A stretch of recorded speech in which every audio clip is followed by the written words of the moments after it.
Amados irmãos, bom dia.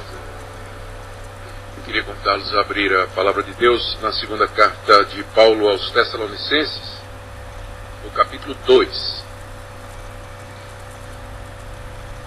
Faremos a leitura do verso 1 até o verso 17. Aqui o apóstolo Paulo está falando a respeito da vinda do anticristo, que haveria de preceder a chegada do nosso Senhor Jesus.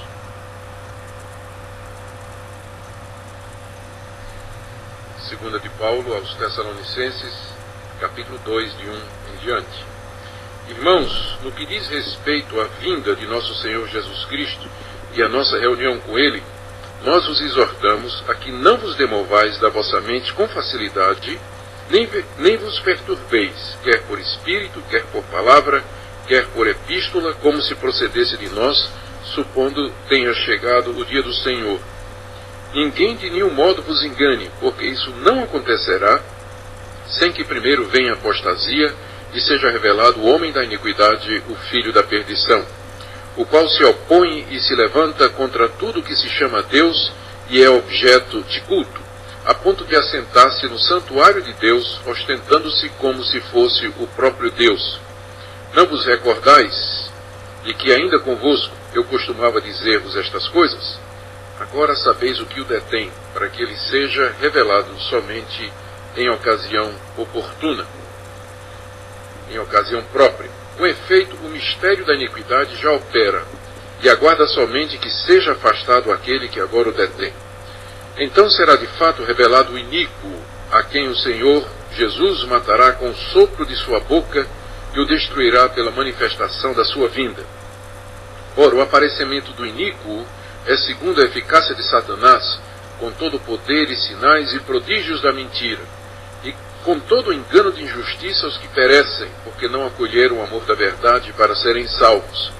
É por esse motivo, pois, que Deus lhes manda a operação do erro, para darem crédito à mentira, a fim de serem julgados todos quantos não deram crédito à verdade, antes, pelo contrário, deleitaram-se com a injustiça.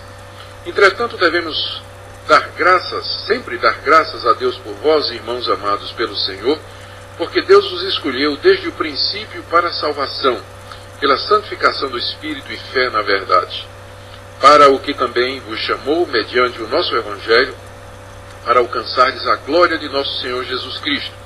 Assim, pois, irmãos, permanecei firmes e guardai as tradições que vos foram ensinadas, seja por palavra, seja por epístola nossa. Ora, nosso Senhor Jesus Cristo mesmo, e Deus o nosso Pai, que nos amou e nos deu eterna consolação e boa esperança pela graça, consolem o vosso coração e vos confirmem em toda boa obra e boa palavra. Amém. Muito bem, meus irmãos, nós estamos dando sequência a uma série de exposições nessa que é a segunda carta que Paulo escreveu à igreja de Tessalônica.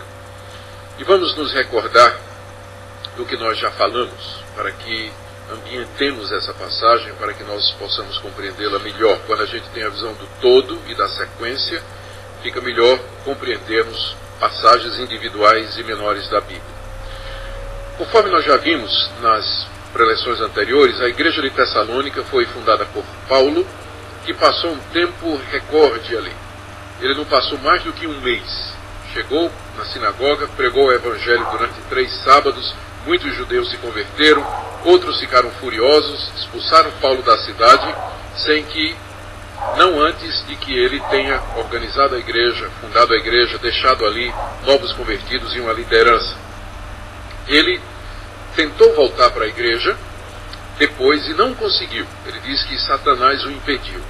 Provavelmente ele se referia à resistência dos judeus em não deixá-lo regressar à cidade, guardando as entradas da cidade, para que ele não pudesse voltar e continuar o seu trabalho ali na igreja. Então, Paulo mandou Timóteo, e com uma carta que foi essa, que é a primeira carta que ele escreve aos Tessalonicenses. Timóteo vai lá, apresenta a carta e traz notícias de Paulo. E aí, notícias a Paulo, de como está a situação da igreja. E Paulo, então, toma conhecimento de que a igreja continua sendo perseguida, que há dúvidas no meio dos crentes a respeito da razão daquelas perseguições, e também com relação à vinda de Cristo. Parece que por causa das perseguições, que eram muito severas, aqueles cristãos estavam pensando que o dia do juízo já estava próximo, que Cristo haveria de voltar a qualquer momento. Além disso, parece que estava circulando uma carta no meio deles, como se tivesse sido assinada pelo apóstolo Paulo, dizendo que o dia do Senhor já tinha chegado. E além disso, parece que profetas estavam também se levantando na igreja e dizendo, naquele estilo típico, não é, de que o Senhor estava chegando. Então isso estava deixando a igreja um pouco consternada, em agitação. Alguns tinham parado de trabalhar, porque se Cristo vai voltar amanhã, então a primeira coisa que alguns fazem, se soubessem disso, era parar de trabalhar hoje, né? Então muitos tinham parado de trabalhar e parece que estavam vivendo da caridade dos outros, se aproveitando desse fato. Enfim, havia uma certa confusão na igreja com relação a isso. Apesar de tudo, a igreja continuava firme, crescendo, era uma igreja modelo, apesar de ser uma igreja de recém-convertidos, mas é uma das igrejas modelo do Novo Testamento, que Paulo se refere com muita gratidão a Deus pelo crescimento da igreja e sua firmeza. Paulo então escreve essa segunda carta à igreja de Tessalônica, ainda privado da presença deles, impedido de ir lá. Ele escreve uma segunda carta, que era para ser lida na igreja, onde ele agradece a Deus pela igreja, ora pela igreja, procura corrigir aquele erro com relação à segunda vinda do Senhor e instruí-los mais detalhadamente sobre esse evento. E ele exorta aqueles que não queriam trabalhar para que ganhem o seu pão trabalhando com as suas próprias mãos, e aí ele dá algumas outras instruções. Na mensagem anterior, nós vimos o capítulo 1 dessa carta, que nós dividimos em 3 partes. Primeiro, Paulo agradece a Deus pela igreja, que foram os versículos de 3 a 4, a parte introdutória de 1 a 4.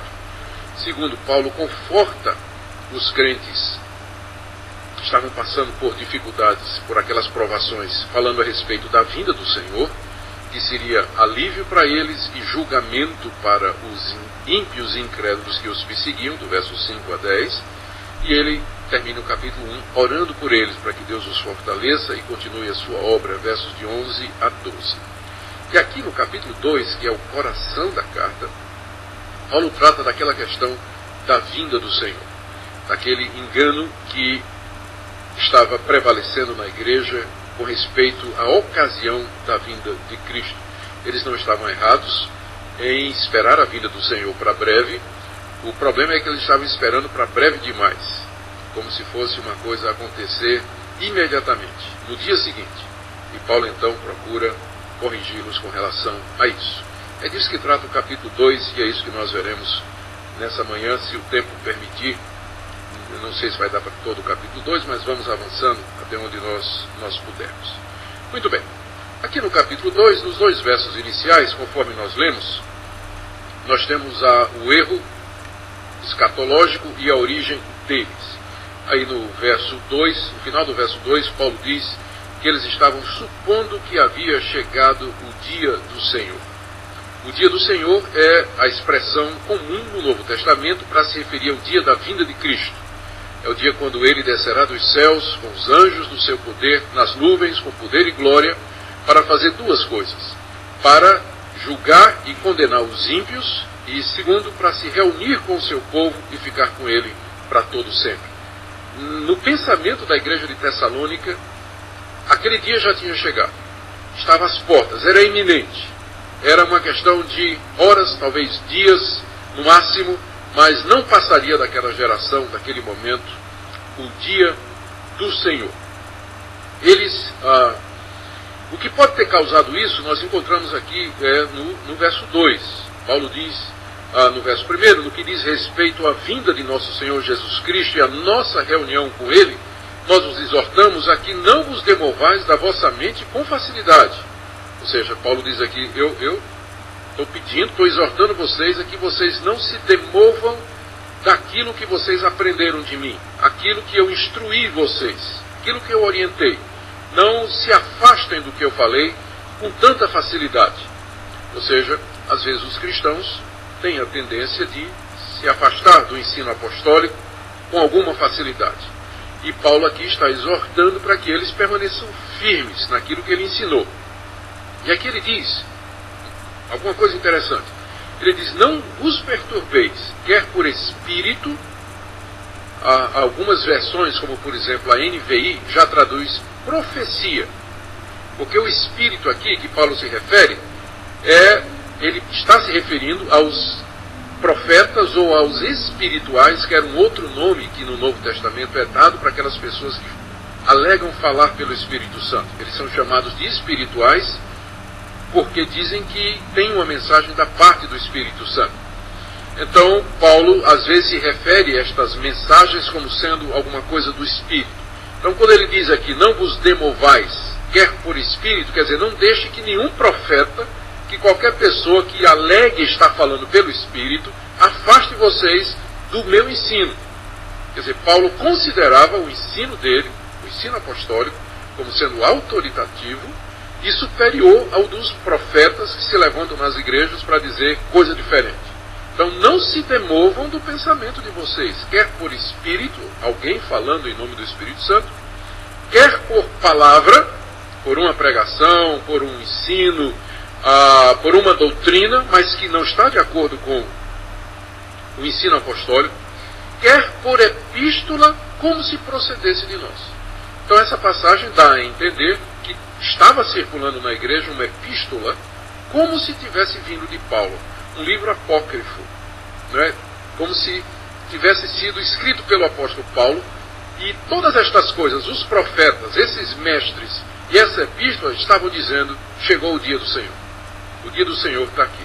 E aí eles viam aquelas coisas. E as perseguições pesadas, então muitos daqueles cristãos estavam dizendo: pronto, chegou o dia. É agora. Se preparem. Vamos deixar de trabalhar. Ou vamos estar preparados porque Cristo chegou. Está às portas, é uma questão apenas de minutos, horas, talvez dias, mas o dia do Senhor já chegou. E Paulo diz para eles: não é bem assim. Não é bem assim. É difícil entrar nessa questão sem apagar a esperança da vinda do Senhor, porque Paulo não está apagando a esperança da vinda do Senhor, apenas está dizendo que não é tão breve como eles estavam pensando, e que algumas coisas deveriam acontecer antes da manifestação de Jesus Cristo. O ponto de Paulo é para que eles não se alarmassem e nem se perturbassem com essa aparente proximidade da vinda do Senhor, porque ainda não seria assim. Então, esses dois versículos aqui, então nós aprendemos o que é que estava perturbando a igreja e o alvo de Paulo, que é tranquilizá-los e instruí-los a respeito da vinda do Senhor com mais detalhes. Que é o que ele faz do verso 3 em diante. Ele explica então o que na verdade vai acontecer, a verdade sobre a segunda vinda de Cristo Jesus. A primeira coisa que Paulo diz é que ela será precedida daquilo que ele chama de apostasia. Veja no verso 3, ele diz: ninguém de nenhum modo vos engane. Se refere aos profetas que estavam lá, aos falsos mestres e aquela carta que estava lá. Ninguém engane vocês, porque isso, isto é, a vinda de Cristo, o dia do Senhor, não acontecerá sem que primeiro venha a apostasia.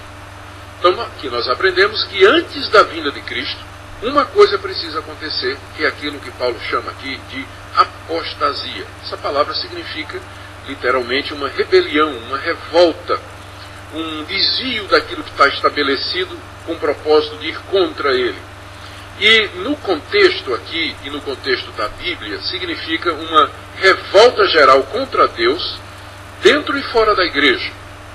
Então haverá um momento em que a humanidade haverá de se revoltar contra Deus. E essa rebelião acontecerá dentro da igreja e fora dela. É isso que vai anteceder imediatamente a vinda de Cristo. E na opinião de Paulo, ou na visão de Paulo, que nós acreditamos era correta, isso ainda não estava acontecendo nos seus dias. Nos primeiros dias da igreja cristã, ainda não era o momento da apostasia. Mas a apostasia haveria de vir quando gente que se diria cristã, igrejas inteiras que se diriam cristãs, na verdade, adotariam doutrinas e práticas que significariam uma apostasia, uma rebelião contra Deus, um desvio fundamental da verdade de Deus. E isso também no mundo.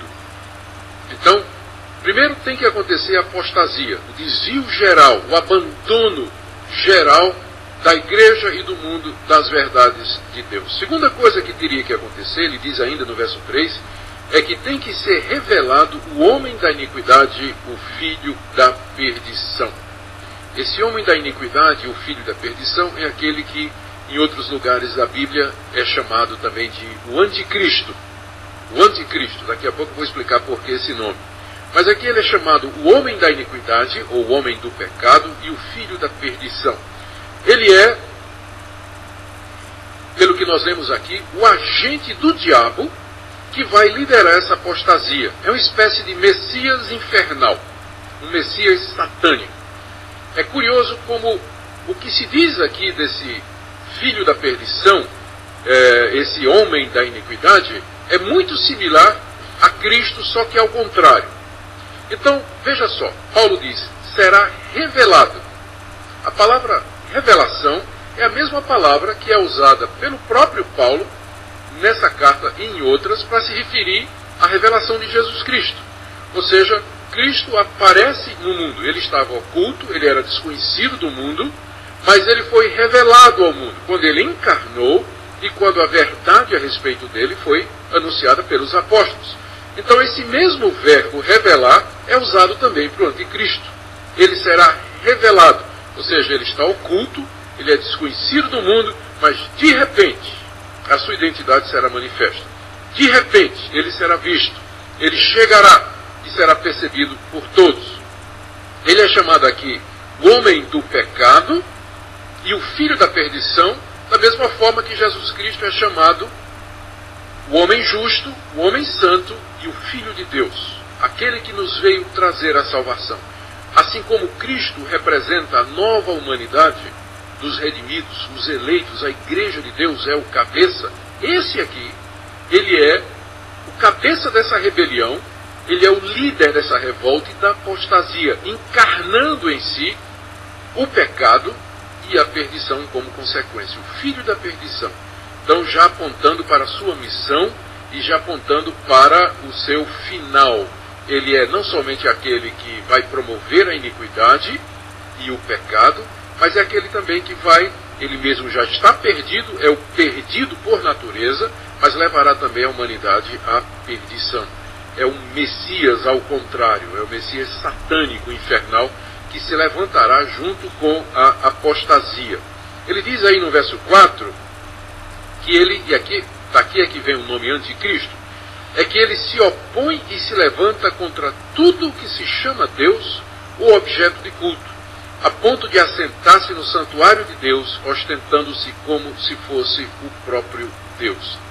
A palavra anticristo significa aquele que é contra Cristo ou aquele que se coloca no lugar de Cristo. Essa pessoa, esse Messias infernal, ele vai fazer as duas coisas. Ele diz aí o verso 4, ele se levanta contra tudo que se chama Deus, daí a ideia de anticristo, e ele se assenta no santuário de Deus como se fosse Deus. Aí a ideia de no lugar de Cristo.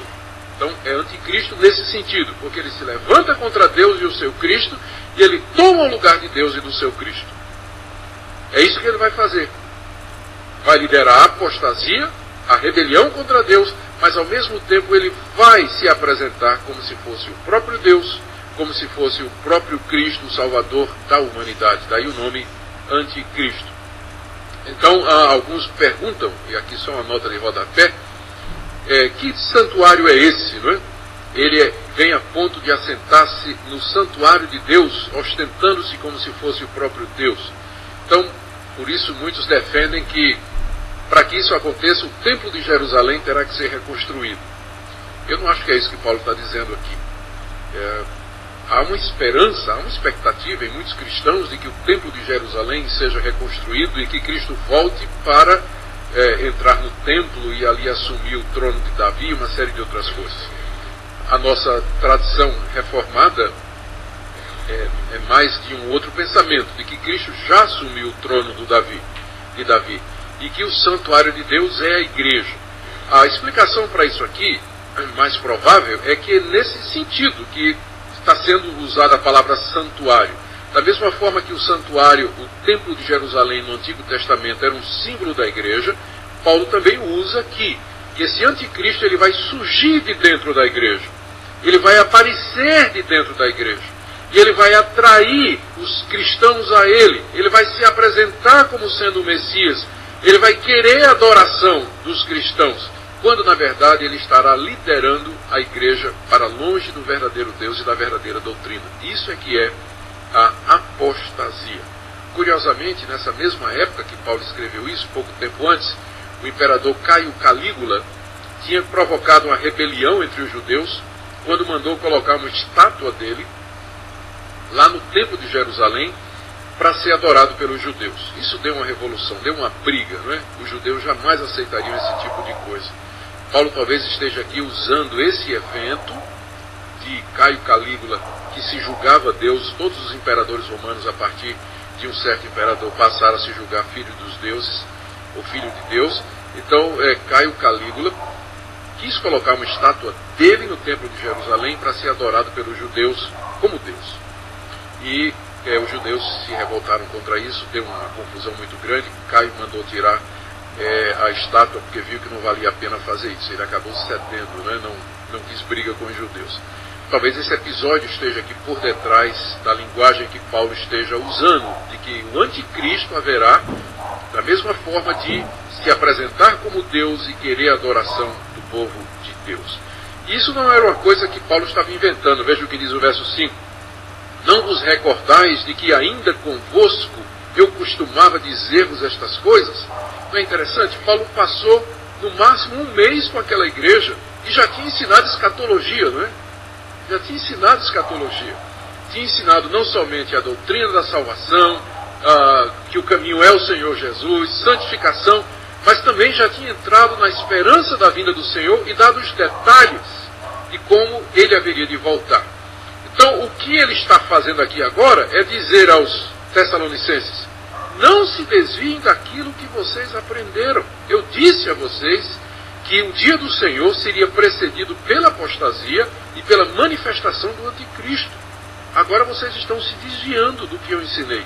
Vocês estão se afastando das tradições que eu deixei com vocês, do ensino apostólico e da verdade de Deus. Vocês não lembram de que eu costumava dizer estas coisas? Não é que ele ensinou uma vez, não, né?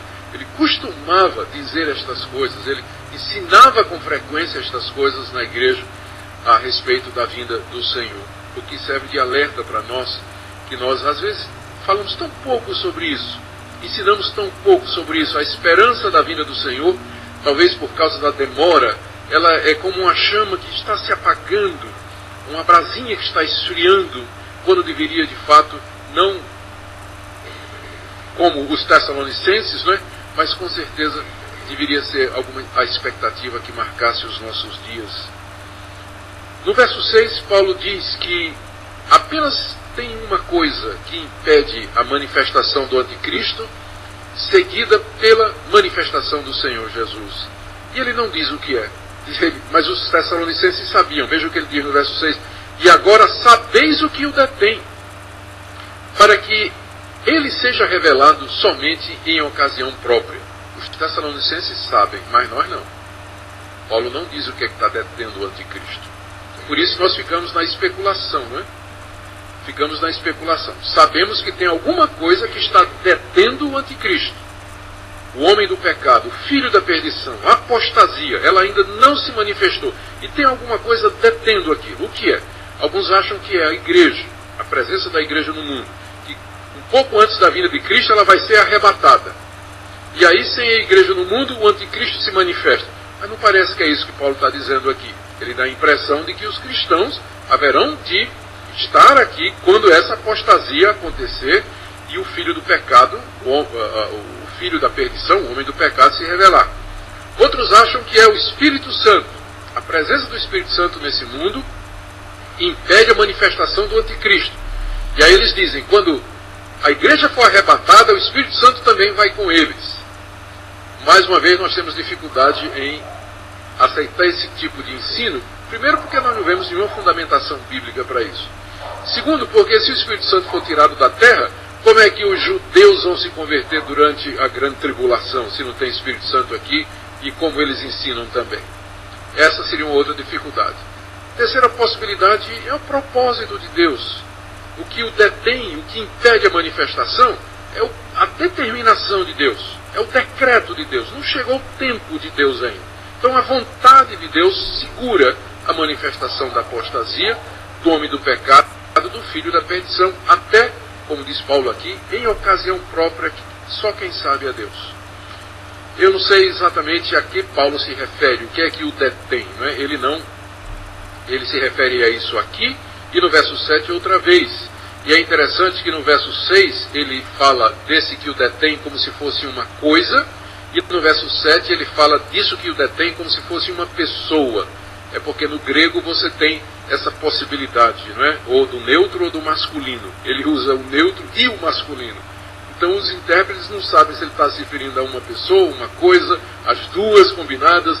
Então é mais um daqueles mistérios que Paulo deixa aqui sem resolução, embora o ponto central é esse. Há alguma coisa que ainda retarda a manifestação da apostasia e a manifestação do anticristo, e com isso a vinda do Senhor Jesus.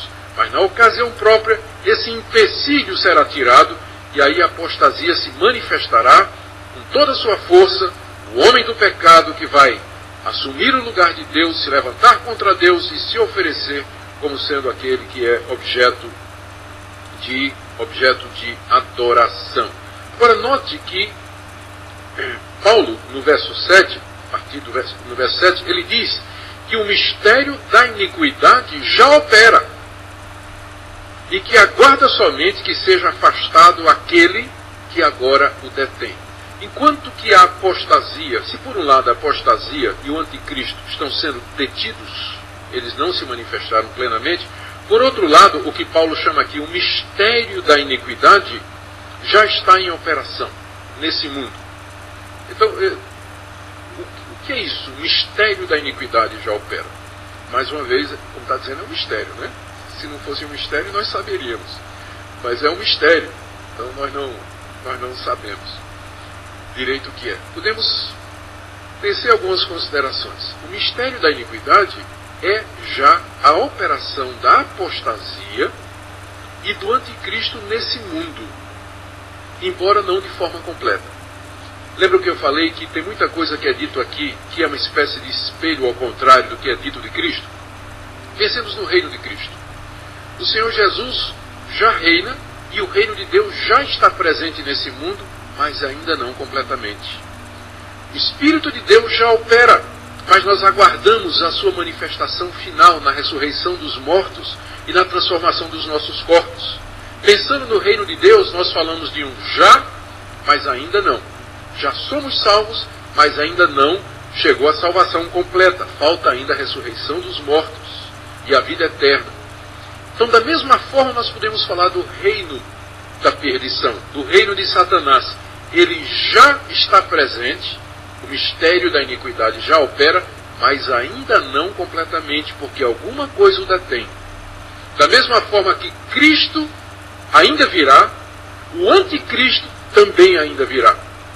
Cristo ainda virá, mas ele já está presente, atuando em nós através do Espírito Santo e na sua igreja. Da mesma maneira, o anticristo, ele ainda virá, mas ele já está presente, atuando no mundo. O mistério da iniquidade já opera. É por isso que João, ele diz na sua carta: filhinhos, ouvistes que vem o anticristo, mas já muitos anticristos saíram pelo mundo afora. Eles eram de nós, eles estavam conosco, mas saíram de nós para que ficasse claro de que não são todos de nós. Então, o apóstolo João usa termos semelhantes e ele usa a palavra anticristo. Ele diz: o anticristo ainda virá, mas muitos anticristos já saíram pelo mundo afora.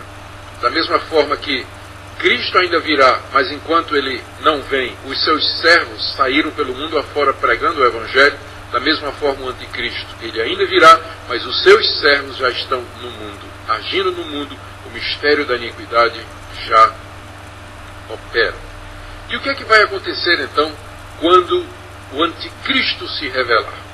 E o que Paulo vai dizer aqui, do verso 9 até o verso 12, sobre a manifestação do anticristo e a vinda do Senhor Jesus, tem várias aplicações também para o dia de hoje, lembrando do já e do ainda não. Ele virá, o anticristo, com toda a sua força e todo o seu poder, mas já está em operação no mundo. O que haverá é uma intensificação, uma revelação súbita, um aumento tremendo e imediato da sua presença no mundo, a apostasia, é o nome que Paulo dá. Mas enquanto isso, ele já está operando nesse mundo, o mistério da iniquidade já opera no mundo.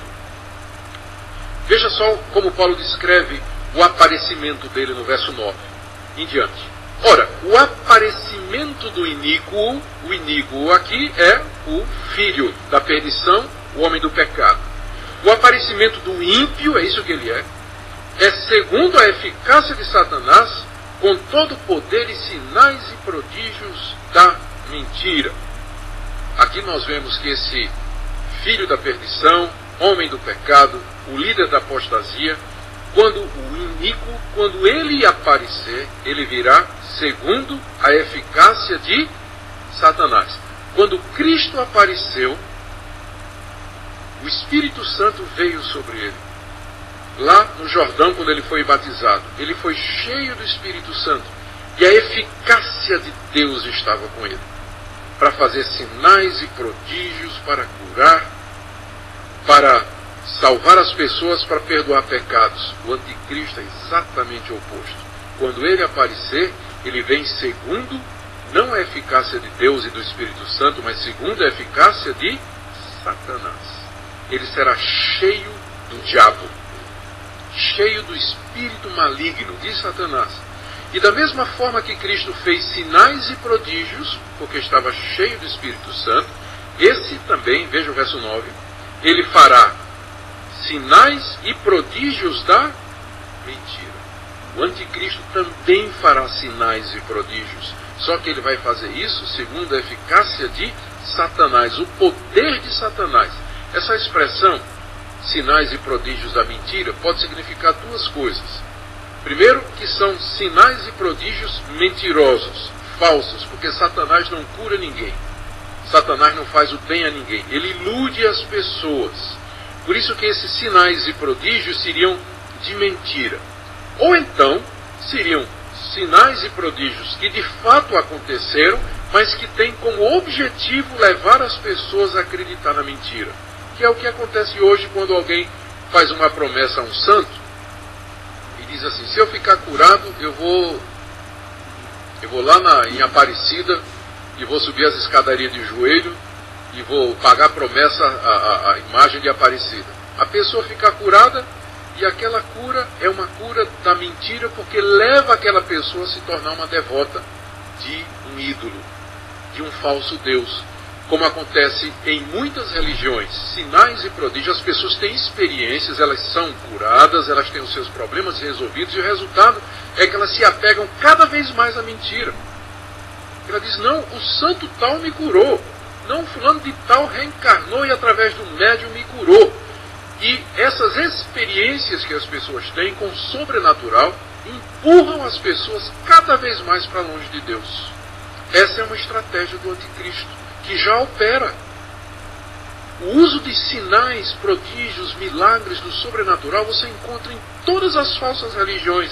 Você pode entrar no site, em alguns sites da Igreja Católica, e você vai ver a relação de milagres que foram feitos pelas imagens, pelos santos, pelas relíquias, água benta e um monte de outras coisas. Você vai para o Espiritismo, é a mesma coisa, no Mormonismo é a mesma coisa. Por isso é uma tolice hoje quando os evangélicos vivem atrás de sinais e prodígios, porque o anticristo também faz. Os falsos profetas também fazem sinais e prodígios. Eles realizam maravilhas, ilusões, enganos, ou às vezes até coisas reais que têm como objetivo, na verdade, desviar o povo de Deus. É essa a estratégia que o diabo usa. O seu agente, o seu homem, que é o anticristo, ele virá com todo o poder de Satanás para fazer esse tipo de engano iludir as pessoas, corromper a mente, corromper o pensamento das pessoas, cegar as pessoas e levá-las cada vez mais para longe de Deus, como Paulo diz aqui. E a razão, diz aí no verso 10, né, que a razão pela qual isso vai acontecer, Deus vai permitir, é porque eles não quiseram o amor da verdade. Veja o verso 10, que o anticristo vem com todo engano de injustiça aos que perecem, não para os eleitos. Eles vão tentar enganar os eleitos, mas isso não é possível. Mas os que perecem, por quê? Porque eles não acolheram o amor da verdade para serem salvos. Aqui, essa vinda do anticristo, a apostasia, esses sinais e prodígios da mentira, é uma espécie do juízo, é também um julgamento de Deus contra a humanidade. É Deus castigando a humanidade, permitindo que ela se envolva no erro e na mentira cada vez mais. O castigo para o pecado é mais pecado ainda. E às vezes Deus retribui o pecador, não castigando com algum castigo temporal. Se o sujeito, por exemplo, nega a Deus, não cai um raio do céu para destruí-lo completamente. O castigo que às vezes Deus dá é que ele se afunde cada vez mais na mentira e no erro. Esse às vezes é o castigo, quando Deus entrega estas pessoas aos enganos do seu próprio coração. Deus as entrega ao espírito do anticristo e da mentira, para que elas, no dia do juízo, tenham um julgamento mais severo. Deus nem sempre castiga na hora. E um dos castigos maiores que Deus pode dar ao pecador é entregá-lo ao erro, entregá-lo à mentira. E é por isso que João diz: há pecado que é para a morte, e por esse eu não digo que vocês orem. E ele estava se referindo no contexto à apostasia mesmo, as pessoas se afastarem de Deus, negarem a Deus, a sua verdade, rejeitarem o amor da verdade para não serem salvos. O castigo então é que eles se tornam presas do erro, se tornam vítimas do erro e da mentira, porque elas não quiseram a verdade de Deus, rejeitaram o Evangelho, a verdade de Deus. Então Deus manda a operação do erro, como diz no verso 11. É por esse motivo, pois que Deus lhes manda a operação do erro, para darem crédito à mentira, a fim de serem julgados todos quantos não deram crédito à verdade, antes, pelo contrário, deleitaram-se com a injustiça. A vinda do anticristo, a apostasia, a manifestação do Messias do diabo, do inferno, para enganar a humanidade, é juízo de Deus a uma humanidade, a um povo que rejeitou o seu Filho Jesus. E você vê que só tem duas escolhas nesse mundo. Ou você crê no Messias de Deus, Jesus Cristo, ou você será entregue ao Messias do diabo, à operação do erro, da mentira, da injustiça e da iniquidade. Os que creem no Senhor Jesus como Filho de Deus, o Salvador do mundo, esses serão salvos e herdarão a vida eterna. Os que o rejeitam, eles estão caminhando para serem iludidos por Satanás, pela mentira e pelo erro, para que no final sejam julgados e condenados com justiça pela sua iniquidade e pelo seu pecado. Então vejam que isso já está em operação. O anticristo ainda não apareceu, mas o espírito do anticristo, o mistério da iniquidade, já opera. Satanás está iludindo homens e mulheres no mundo inteiro, através dos seus emissários, os falsos profetas, que fazem sinais e prodígios para afastar a pessoa cada vez mais para longe de Deus. Então é isso que Paulo está dizendo aos Tessalonicenses. Não se perturbem. Antes da vinda do Senhor Jesus, vai acontecer a apostasia generalizada, a manifestação do anticristo, do homem da iniquidade, do filho da perdição, do iníquo, que vai iludir o mundo todo. Agora, meus irmãos, já caminhando para o fim, vamos deixar os versos finais aí para hoje à noite ou para outra ocasião em que nós formos pregar. Nós chegamos então a algumas conclusões que eu quero trazer para vocês aqui diante dessa passagem tão poderosa do apóstolo Paulo. A primeira delas é que a próxima etapa no relógio de Deus é o surgimento da apostasia e do anticristo. Como nós já vimos, devemos estar alertas, preparados, conscientes do fato de que o erro está acontecendo, que o falso profeta já está presente entre nós no mundo. Infelizmente, no Brasil hoje a confusão é tão grande e os evangélicos estão tão confusos e já relativizaram certo e errado de tal maneira que se eu perguntasse a alguém, indique um falso profeta hoje no Brasil, as pessoas teriam dificuldade em nomear, não é? As pessoas digam um ou dois falsos profetas que estão no Brasil hoje iludindo o povo. Eu não sei, eu não quero julgar, eu não conheço o coração. Mas o cara está ensinando o erro, está levando o povo para longe de Deus. Eu sei, mas ele faz sinais, ele cura pessoas. Sim, mas é exatamente isso. A descrição do anticristo, dos mensageiros de Satanás. Então, na sua cabeça, diga aí, 3 falsos profetas no Brasil hoje. Será que eles não existem? As pessoas ficam com medo, né? Incertas, elas não sabem discernir. E o diabo se aproveita disso, para no meio da confusão meter o joio, meter o veneno, meter o erro, exatamente porque os evangélicos perderam a capacidade de discernir entre o certo e o errado, o gosto pela doutrina. Isso é verdade, isso aqui é mentira. A percepção, o discernimento. Mas, meus irmãos, lembra do que Paulo o tempo todo está dizendo aos Tessalonicenses: não esqueçam o que eu ensinei a vocês. Não se desviem daquilo que eu costumava ensinar a vocês. Vocês não lembram que eu ensinava isso, isso e isso? Ou seja, o referencial para nós sempre será o ensino dos apóstolos, que está na Escritura, na Palavra de Deus. A leitura dela, a meditação nela, o estudo dela, nos levará com clareza às suas verdades principais. É delas que nós não podemos nos desviar. O nosso referencial sempre vai ser a Palavra de Deus, o ensino dos apóstolos que está aqui registrado. E por isso nós podemos, ou através disso, nós podemos julgar o que está acontecendo no mundo. Segunda coisa que nós podemos aprender aqui é que, mesmo que Paulo tenha dito aos Tessalonicenses que eles não se avexassem, né? Não se avexe não vai ser agora. Todavia, esse é o tipo de coisa que pode acontecer imediatamente. Do jeito que o mundo está hoje, e na verdade quase sempre esteve, um movimento desse tipo pode acontecer em questão de dias, ou menos. Quando eu nunca tinha ouvido falar de Barack Obama. De repente, em menos de um mês, ele se tornou o Messias que haveria de salvar o mundo. A mídia promoveu, os países promoveram, era a esperança da humanidade, Barack Obama.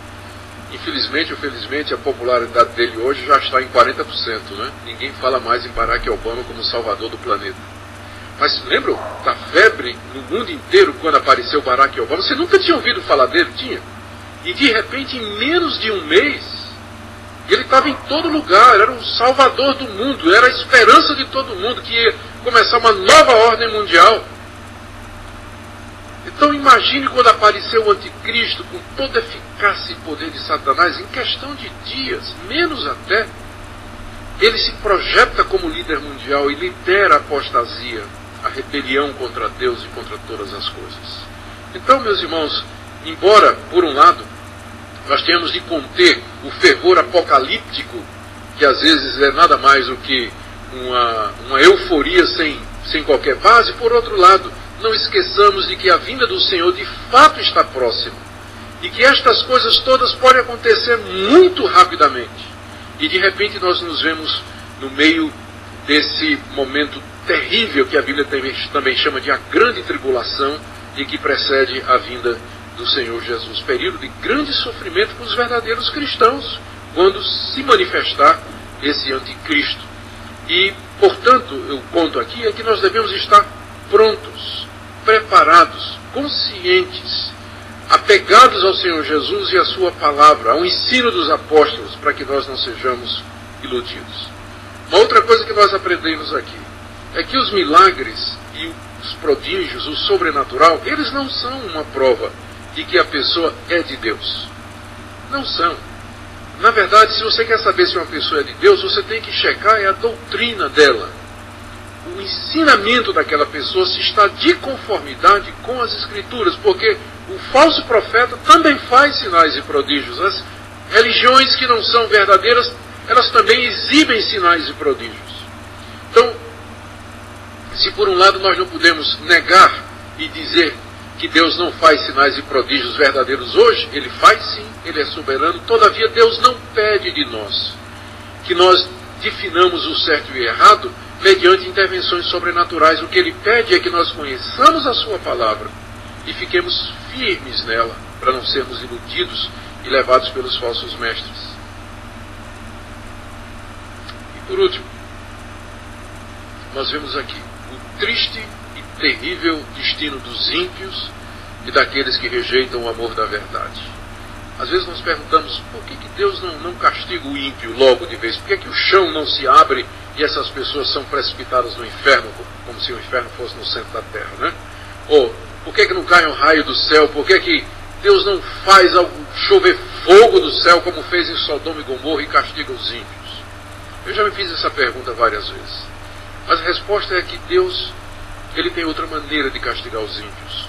O castigo para a impiedade é mais impiedade ainda. O castigo para a incredulidade é mais incredulidade ainda. O castigo para a apostasia é mais apostasia ainda. Quanto mais a pessoa endurece o coração contra Deus, mais Deus vai endurecer o coração dela. Quanto mais ela fecha a porta do seu coração para as coisas de Deus e a verdade de Deus, mais Deus tranca aquela porta. Então esse é o castigo que Deus dá aos ímpios, aos que se perdem, é que eles se mergulhem cada vez mais no erro e na iniquidade. Por isso que a Bíblia diz, buscai ao Senhor enquanto se pode achar, invocai-o enquanto está perto, não deixe passar. Não deixe passar aqueles momentos em que Deus fala ao seu coração, que a voz do Evangelho é tocada diante de você, que o Espírito Santo mexe na sua consciência, porque cada vez que você endurece o coração, cada vez que você diz não, você está se empurrando para longe de Deus, e chegará o momento em que Deus vai dizer, é isso que você quer? Então seja feita a tua vontade. E aí não tem mais volta, não tem mais volta. Buscai ao Senhor enquanto se pode achar. Que Deus aplique a sua palavra ao nosso coração. Amém.